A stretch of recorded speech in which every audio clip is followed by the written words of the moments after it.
Hello, JWCat. This is your nemesis, the Aposta-Cat.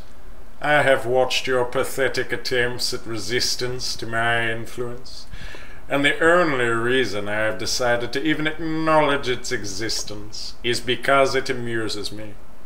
You have no comprehension of the forces at work against you.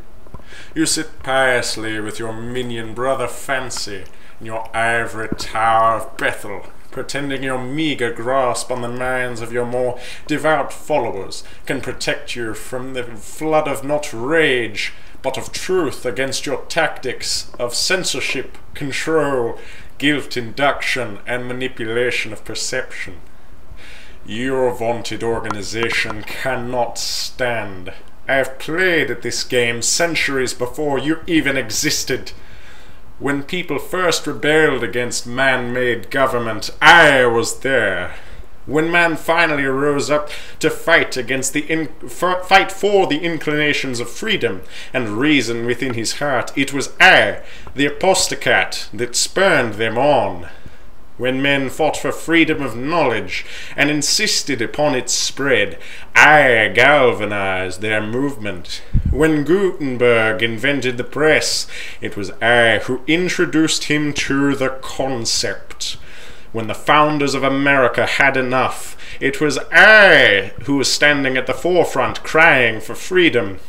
When Napoleon seemed to have the world in his grasp, it was I who orchestrated his humiliating defeat. When Britain thought that they had subjugated an entire continent, I showed the mighty military power that wars can be won with words and not with guns. For a time, your movement of so-called truth escaped my notice. For a time, I did not think that man would so easily relinquish the hard-won prize of freedom and knowledge. But it appears that I must once again spread truth and remind men of why they fought. I now have legions of troops, which you label apostates, fighting day and night on blogs, forums, and websites such as this, sharing with the least of your followers to the greatest the folly of your reasoning. You believe that you have the power of God on your side, so have many others before you. But I can assure you of one thing.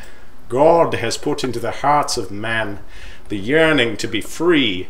He has given man the capacity to reason and to think. My work, although tireless, is not difficult. I merely have to nudge men into the direction of truth, and they will propel themselves from that point onward. You, however, attempt to keep men within your confines through threats, information control, and slander against your opponents. But I believe, JWCat, what makes you the most afraid at night is when you realize that your growth is eclipsed by your turnover. Roughly 2/3 of your children break free.